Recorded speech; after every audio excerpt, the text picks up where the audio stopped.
Hello বন্ধুরা, সবাই কেমন আছো? আজকে তোমাদের সামনে আর্টিকেলসের ষষ্ঠ ক্লাসটি নিয়ে উপস্থিত হয়েছি। এর আগে 5টি ক্লাস দেওয়া হয়েছে আর্টিকেলসের উপরে।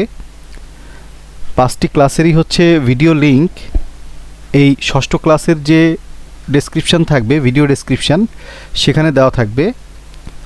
সাথে পার্টস অফ স্পিচের ওই ক্লাসটিরও লিংক হচ্ছে এই ভিডিও ডেসক্রিপশন বক্সে দেওয়া থাকবে। তোমরা প্রয়োজন হলে সেখান থেকে দেখে নিতে পারো।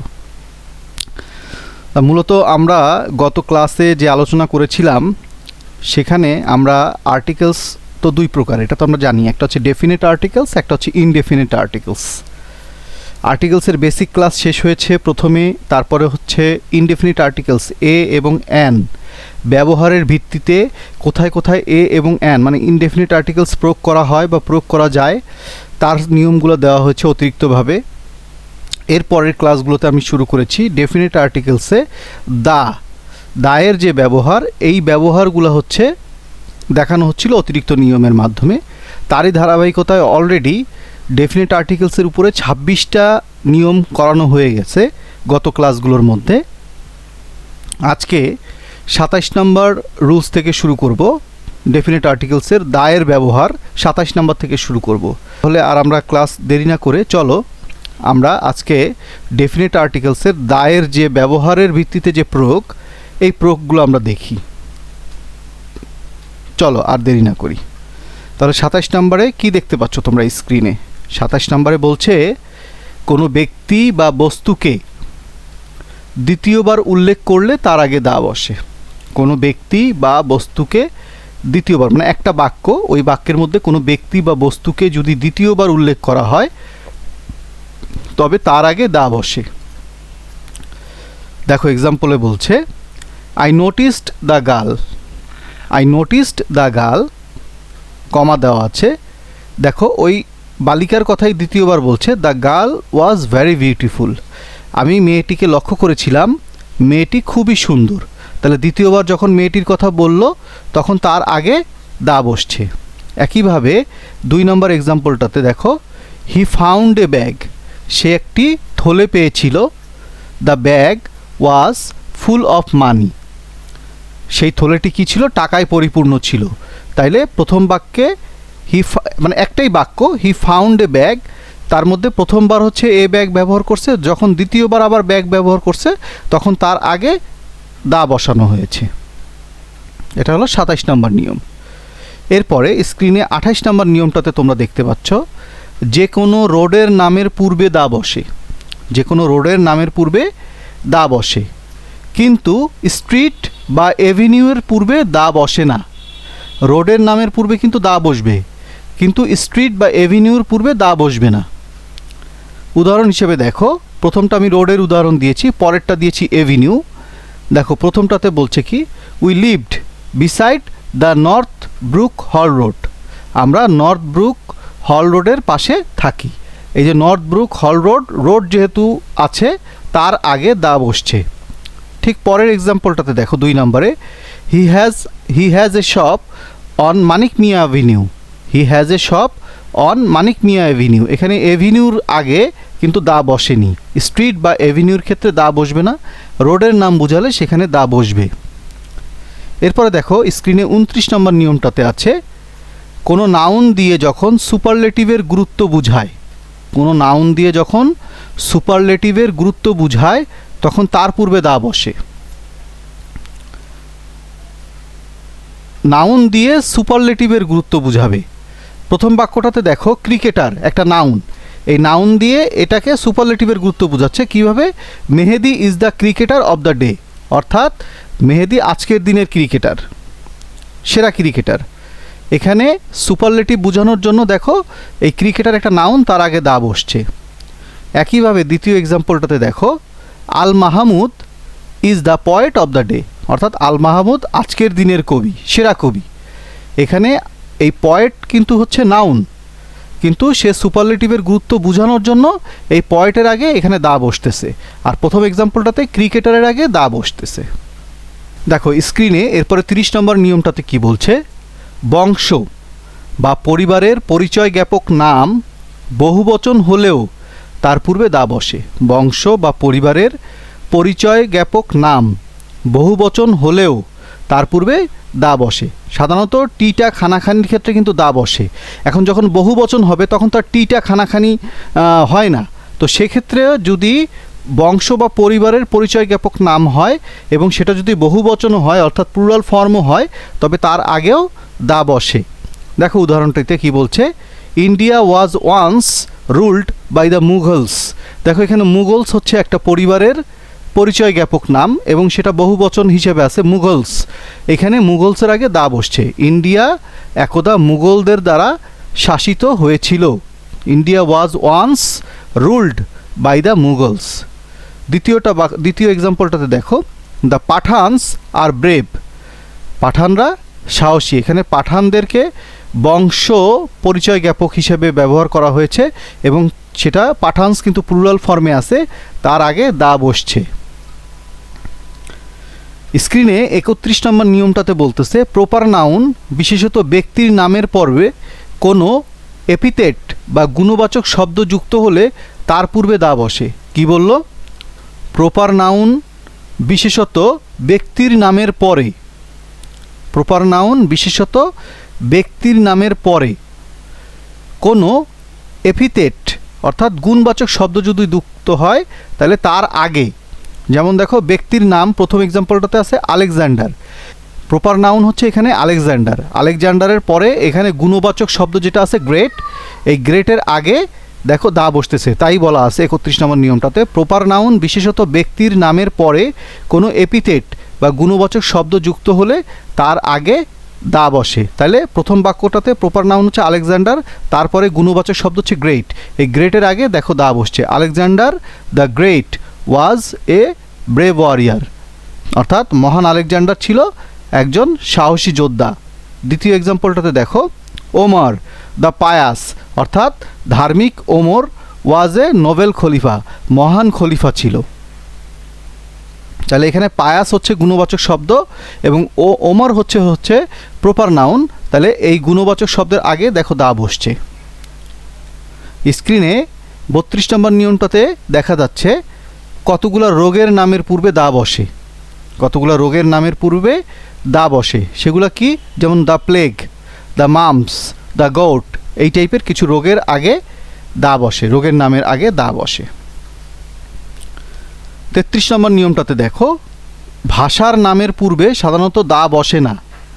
ভাষার নামের পূর্বে সাধারণত দা বসে না, কিন্তু উক্ত ভাষার সাথে ল্যাঙ্গুয়েজ কথাটি যুক্ত থাকলে তার পূর্বে কিন্তু দা বসবে। ভাষার নামের পূর্বে কখনো দা বসে না, কোনো ভাষার নামের পূর্বে দা বসে না, কিন্তু ওই ভাষার ঠিক পরে যদি ল্যাঙ্গুয়েজ কথাটি যদি যুক্ত থাকে তাহলে তার পূর্বে দা বসবে। যেমন the English language has 26 letter. ইংরেজি যদি এখানে শুধু ভাষা হইতো তাহলে তার আগে দা বসতো না, কিন্তু এখানে ইংরেজি ল্যাঙ্গুয়েজ বলা আছে। ইংরেজি ল্যাঙ্গুয়েজের কারণে এই ইংলিশের আগে দা বসতেছে। The English language has 26 letters, অর্থাৎ ইংরেজি ভাষায় 26টি অক্ষর রয়েছে। দ্বিতীয় উদাহরণটিতে বলছে, the Arabic language has its own beauty. Arabic ভাষার নিজস্ব সৌন্দর্য রয়েছে। এরপরে দেখো 34 নম্বর নিয়মে কি বলছে। স্ক্রিনে 34 নম্বর নিয়ম দেখা যাচ্ছে, school, college, university, market, hospital, mosque, church, temple প্রভৃতি নাউন যখন এদের প্রকৃত উদ্দেশ্যে ব্যবহৃত হয় তখন তার পূর্বে দা বসে না। যেমন স্কুলে আমরা কি করতে যাই? স্কুলে আমরা লেখাপড়া করতে যাই, এই ক্ষেত্রে স্কুলের নামের আগে দা বসবে না। কলেজে একই ঘটনা, ইউনিভার্সিটি তাই। মার্কেটে আমরা কি করতে যাই? বাজার করতে চাই, প্রকৃত ওই উদ্দেশ্যেই যদি আমরা যাই তাহলে মার্কেটের আগে দা বসবে না। হসপিটালে আমরা কি করতে যাই? সেবা নিতে যাই, রোগ হলে বা অসুখ হলে সেবা নিতে যাই, সেক্ষেত্রে হসপিটালের আগে দা বসবে না। মসজিদ, গির্জা, মন্দিরে আমরা কি করতে যাই? ইবাদত করতে যাই, প্রার্থনা করতে যাই, সেক্ষেত্রে দা বসবে না। এই উদ্দেশ্য ছাড়া যদি আমরা অন্য কোনো উদ্দেশ্যে যাই তখন কিন্তু অন্য উদ্দেশ্যে এসব স্থান পরিদর্শন করলে তাদের পূর্বে দা বসে। যেমন স্কুলে তো আমরা লেখাপড়া করতে চাই, এখন লেখাপড়া করতে না গিয়ে যদি আমাদের বাবা মা যদি বেতন দিতে যায় সেক্ষেত্রে কিন্তু দা বসবে। একইভাবে হাসপাতালে যদি আমরা রোগের জন্য সেবা নিতে না যেয়ে যদি কোনো রোগীকে, আমাদের আত্মীয় স্বজন কোনো রোগীকে যদি দেখতে যাই, তাহলে কিন্তু তার আগে দা বসবে। দেখো এক্সাম্পলে তোমরা বুঝতে পারবা। He went to market to visit only. সে মার্কেটে গিয়েছিল শুধু ভ্রমণের জন্য, মানে শুধু বেড়াতে, মানে কোনো কিছু কিনতে না। এখানে ওয়েন্ট টু দ্য মার্কেট, এই জন্য মার্কেটের আগে দা বসছে। He went to the market to visit only, সে বেড়াতে মার্কেটে গিয়েছিল।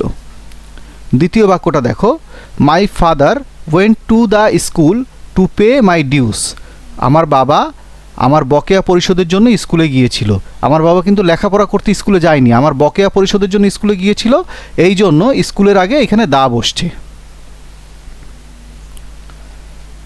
তাহলে এই শব্দগুলো খেয়াল করবা, school, college, university, market, hospital, mosque, church, temple, এগুলোর প্রকৃত যে উদ্দেশ্য, সেই উদ্দেশ্যে না গিয়ে অন্য কোনো উদ্দেশ্য গেলে এই শব্দগুলোর আগে তোমরা দা বসাবা।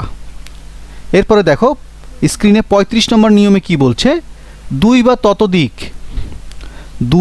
ততোধিক অর্থাৎ দুই বা তার বেশি অবিবাহিত মহিলার নিকট লিখিত চিঠির উপরে একত্রে সম্বোধন করলে তার পূর্বে দা বসে। দুই বা ততোধিক অবিবাহিত মহিলার নিকট লিখিত চিঠির উপরে একত্রে সম্বোধন করলে তার পূর্বে দা বসে। যেমন দ্য মিসেস চৌধুরী।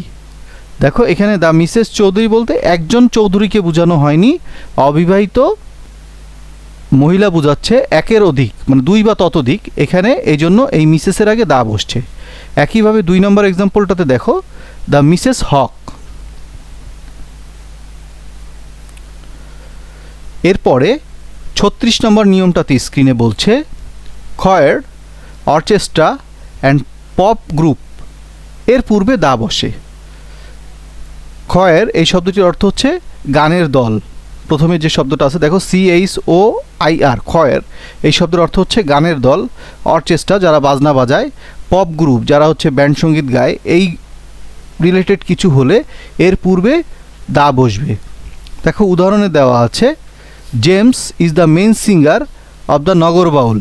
এখানে নগর বাউল হচ্ছে গানের দলের নাম বা পপ গ্রুপের নাম বা ব্যান্ড দলের নাম। এই নগর বাউলের আগে দেখো দা বসছে। দেখো এরপরে স্ক্রিনে 37 নম্বর নিয়মটাতে কি বলছে, সংখ্যাবাচক ওয়ার্ড দিয়ে যখন কোনো একক বা ইউনিট বোঝায়, সংখ্যাবাচক ওয়ার্ড দিয়ে যখন কোনো একক বা ইউনিট বোঝায় তখন উক্ত সংখ্যা প্রকাশক ওয়ার্ডের পূর্বে দা বসে। যেমন প্রথম উদাহরণটাতে তোমরা দেখতে পাচ্ছ, হি বট প্রাইস বাই দ্য কেজি। এখানে কেজি মানে হচ্ছে কিলোগ্রাম। এটা একটা সংখ্যাবাচক, সংখ্যা প্রকাশক একটা শব্দ। এখানে এই জন্য এটাকে, যেহেতু এটা ইউনিট বা একক হিসেবে প্রকাশ করছে, এই জন্য এই কেজির পূর্বে দেখো দা বসছে। একইভাবে the traders sells cloth by the feet, অর্থাৎ ব্যবসায়ীরা ফিট হিসেবে কাপড় বিক্রি করে। তাহলে এখানে ফিটটা হচ্ছে ইউনিট বা একক এবং একটা সংখ্যাবাচক জিনিস। ফুট, কিলোগ্রাম, গ্রাম, হ্যাঁ, এই জিনিসগুলো হচ্ছে সব হচ্ছে সংখ্যাবাচক শব্দ। এই জন্য এই সংখ্যা প্রকাশক যে শব্দগুলো, এই শব্দগুলোর আগে দা বসবে। এরপরে দেখো 38 নম্বর নিয়মে বলছে, কমন নাউন যদি অ্যাবস্ট্রাক্ট নাউনের মতো ব্যবহৃত হয়, কমন নাউন যদি অ্যাবস্ট্রাক্ট নাউনের মতো ব্যবহৃত হয় তাহলে তার আগে দা বসে। কমন নাউন যদি অ্যাবস্ট্রাক্ট নাউনের মতো ব্যবহৃত হয় তবে তার আগে দা বসবে। যেমন the mother arose in her, অর্থাৎ মা এখানে হচ্ছে কমন নাউন। কমন নাউন যদি, এখানে মা হচ্ছে গিয়ে কমন নাউন, কিন্তু এখানে অ্যাবস্ট্রাক্ট নাউনের মতন ব্যবহার হচ্ছে, এই জন্য দ্য মাদার, এই জন্য মাদারের আগে দা বসছে। The mother arose in her, অর্থাৎ মা তাকে উদিত করেছিল। একইভাবে I feel the sister in Rehana, আমি রেহানার মধ্যে বোন অনুভব করি বা আমার বোনকে অনুভব করি। এখানে সিস্টারের আগে এই জন্য দা বসছে, অর্থাৎ সিস্টার ছিল কমন নাউন, সেটা অ্যাবস্ট্রাক্ট নাউনের মতন এখানে ব্যবহৃত হচ্ছে। এই জন্য এই কমন নাউন অ্যাবস্ট্রাক্ট নাউনের মতন ব্যবহৃত হলে তার আগে দা বসাবা। স্ক্রিনে 39 নম্বর নিয়মটাতে কি বলছে, এবং আজকের দিনের জন্য এই নিয়মটা আজকে শেষ 39 নাম্বার, কালকে নতুন নিয়ম দেওয়া হবে। তো 39 নাম্বার নিয়মে কি বলছি স্ক্রিনে দেখো, অ্যাডজেক্টিভ যদি কমন নাউনের মতো ব্যবহৃত হয়ে একটি শ্রেণী বা সম্প্রদায়কে বোঝায়। কোনো অ্যাডজেক্টিভ যদি কমন নাউনের মতো ব্যবহৃত হয়ে একটি শ্রেণী বা সম্প্রদায়কে বোঝায় তাহলে সেই অ্যাডজেক্টিভের আগে দা বসে। যেমন এখানে রিচ হচ্ছে একটা অ্যাডজেক্টিভ। এই অ্যাডজেক্টিভ এখানে কমন নাউনের মতন ব্যবহার হচ্ছে, কারণ একটা সম্প্রদায়কে বোঝাচ্ছে। The rich are not always happy, অর্থাৎ ধনীরা সবসময় খুশি নয়। একইভাবে দেখো 2 নম্বর এক্সাম্পলটাতে ভার্চুয়াস কিন্তু এখানে অ্যাডজেক্টিভ, কিন্তু এটা এই বাক্যে কমন নাউন হিসেবে ব্যবহৃত হচ্ছে। The virtuous are always happy, অর্থাৎ ধার্মিকেরা সবসময় খুশি। তো এই ছিল আজকের ক্লাস, আজকে এই পর্যন্তই। তোমরা নিয়মগুলো সুন্দরভাবে দেখবা, ক্লাসগুলো মনোযোগ দিয়ে করবা। কোনো সমস্যা হইলে ক্লাস সম্পর্কিত কোনো বিষয় যদি তোমাদের পরামর্শ থাকে তা অবশ্যই তোমরা কমেন্ট বক্সে জানাবা। আমি যথাসাধ্য চেষ্টা করব তোমাদেরকে নতুন করে সেই বিষয়গুলো আবার বুঝিয়ে দেওয়ার জন্য। তাহলে আজকে এই পর্যন্তই, ধন্যবাদ তোমাদেরকে।